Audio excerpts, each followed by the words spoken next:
విశాఖలోని విశాఖపట్నంలోని డాక్టర్లకే ఇచ్చేస్తున్నారు. వాళ్ళకి వెళ్తే వాళ్లే చెప్తారు, బాబు మాకు తెలియక మోసపోయాము, మీరు మాత్రం మోసపోకుండా అలాగా ముందే గట్టిగా ఐక్యంగా ఇది ఆపండి అని వాళ్లే చెప్తారు.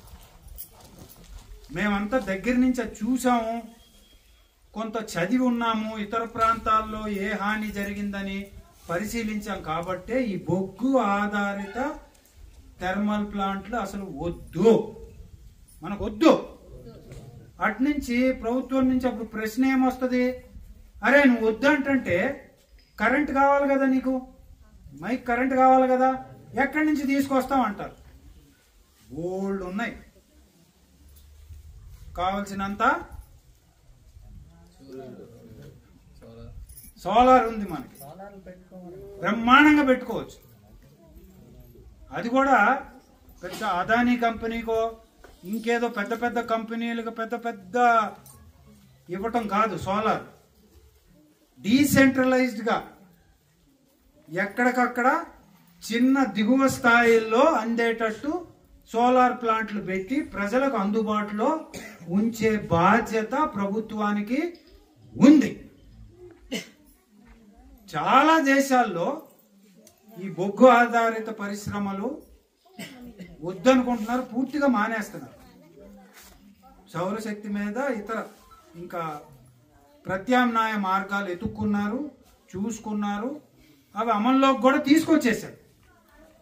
అవన్నీ విడిచిపెట్టి ఇంకా వేరే దిక్కు లేదు, ఈ థర్మల్ ప్లాంట్ పెట్టాల్సిందే, బొగ్గు బయట నుంచో లేకపోతే ఇక్కడ మిగతా ప్రాంతాల నుంచో భారతదేశం నుంచి తీసుకురావాల్సిందే, తీసుకొచ్చి ఇక్కడ ఏమున్నా ఇంత పచ్చదనం ఉన్నా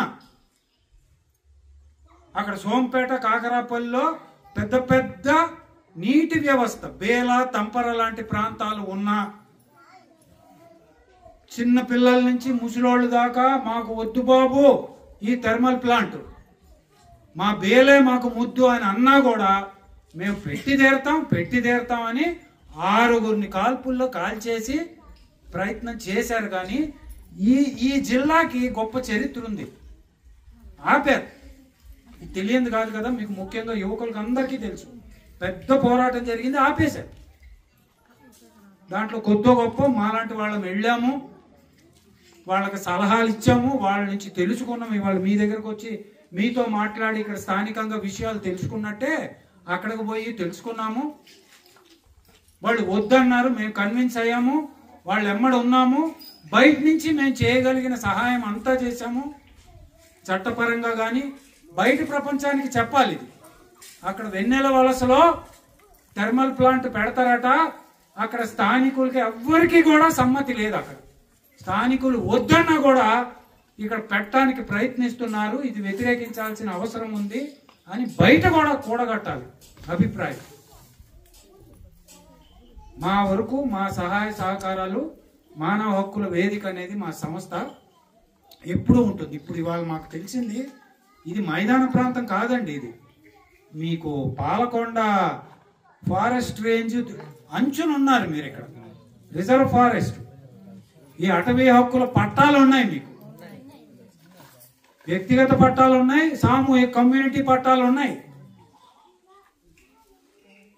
ట్రైబ్స్ అత్యధికులు, పీవీటీసీ ట్రైబ్, సవర్లు ఎట్లా పెడతారండి ఇక్కడ? అసలు ఈ పచ్చటి ప్రాంతంలో అసలు ఆలోచనే ఎట్లా వచ్చిందండి? అసలు వాళ్ళకి చాలా అన్యాయమైన ఆలోచన. ఆ ప్రతిపాదనని వెంటనే వెనక్కి తీసుకోవాలని మానవ హక్కుల వేదిక గట్టిగా నమ్ముతుంది. బయట మేము ఈ మాటే నలుగురికి చెప్పే ప్రయత్నం కూడా రాబోయే రోజుల్లో చేస్తాం. మరిన్ని వీడియోస్ కోసం ఛానల్ ని సబ్స్క్రైబ్ చేయండి. లేటెస్ట్ అప్డేట్స్ కోసం వాట్సాప్ ఛానల్ ని ఫాలో అవ్వండి. ఆ లింక్ డిస్క్రిప్షన్ లో ఉంది.